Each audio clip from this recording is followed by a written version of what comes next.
Now this is unique, as I was saying, because it is portable. Usually a blacksmith was in a building, Yeah. and you came to the blacksmith to get the work done.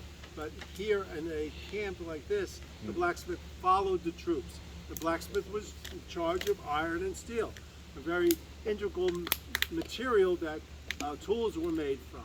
A lot of the equipment and the weapons Nails. were all made from iron and steel. So the blacksmith was very, very important. Nobody else could do their job without the blacksmith making their tools for them. Okay, so once you actually get the metal red hot, you can form it by hammering it. But you only have a short window of opportunity. The minute you take that metal out of the fire, it's cooling.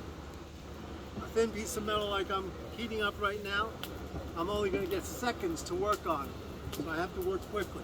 There's an old saying, strike while the iron's hot. Okay? So I'm going to take this now. So how many times do you have to heat the iron up before you can finally make the finished product? Depends on what you're making. You're now, making I'm going to fork. make for you a nail. Yeah. Now, a good nailer can make a nail in one heat. Okay. Okay? And they would make the point, the body, and the head, drop it on the All ground, in one and start time. on the next one, Yeah. because somebody else would be heating Because they can iron they're skilled in the to do it fire. so quickly. Yeah.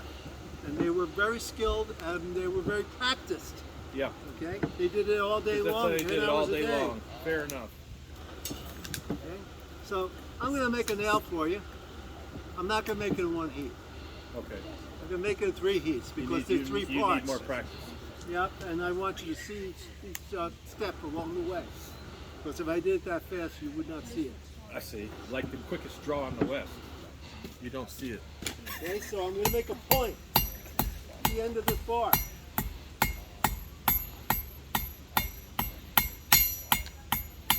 I turn it 90 degrees to keep it square. So there's the point of the nail. Okay. Next I make the body of the nail, the length of it. I have to reheat it.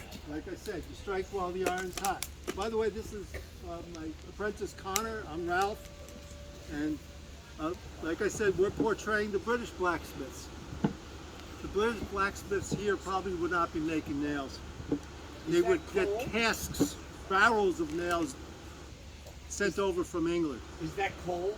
This is coal, and the blacksmith would bring their own coal from England over here. If I was a colonial blacksmith, I'd be using charcoal. Because Oh, I see.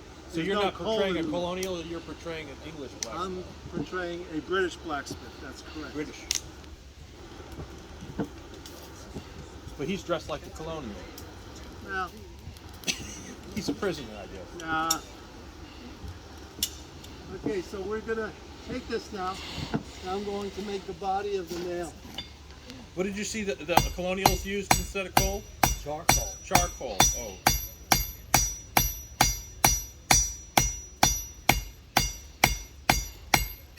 So I'm drawing this out, making it longer and skinnier to the length of the nail that I want to make.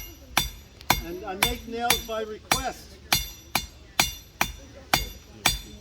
They don't make nails. They don't make nails like them anymore. Okay, so it's square. The nail is from here to here. It fits into this tool called a header.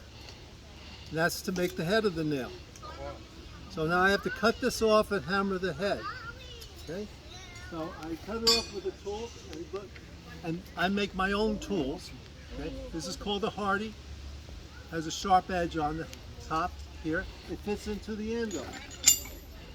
I have to reheat this one last time.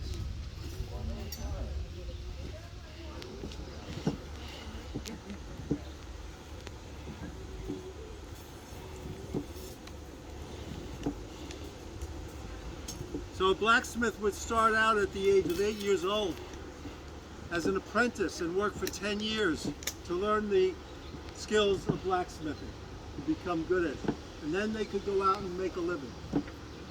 It was a honorable trade because everybody needed one. I'm sure it was competitive. If you were in a town you would still have plenty of customers.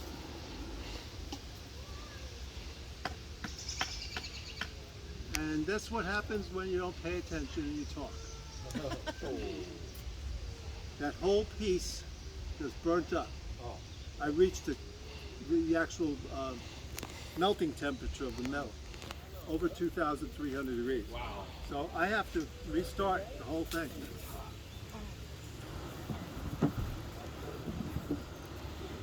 There was very little talking around the blacksmith area because of the amount of concentration necessary.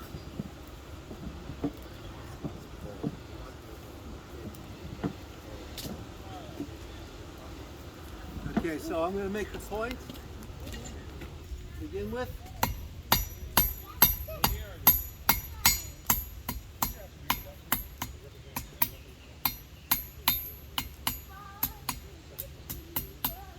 Okay, I've got the point now. To your left hand, I burnt the whole nail up. See what happens without your apprentice? I know. You would be there saying like, what are you doing? You're burning the nail up. Blah, blah, blah, blah, blah. I have a horseshoe I did that too, writing on the table. Because I was talking also.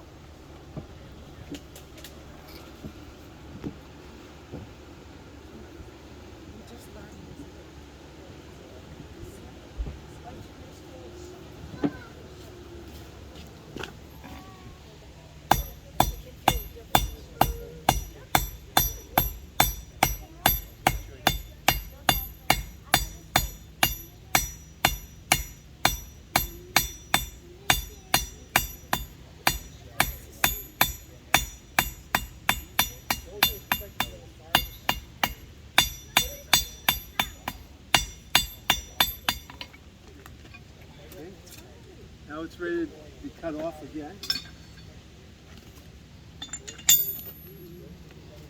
Put it up. This time I won't burn it up because I'm being watched.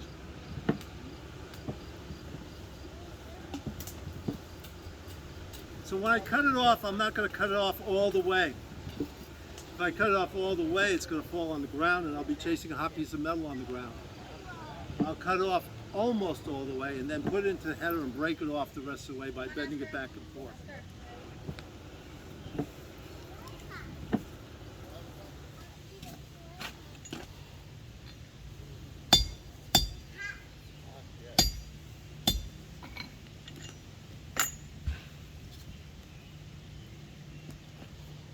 And then I form the head. The last 4 strokes, I hit on an angle to make facets like a diamond. It's called a 4-clout nail. It is just for decoration. The blacksmith was known as an artisan. Everything they made, even a lowly nail, got some kind of an embellishment, a shape to it. Now, even though this is not red hot anymore, it's still hot. Comes out of the header.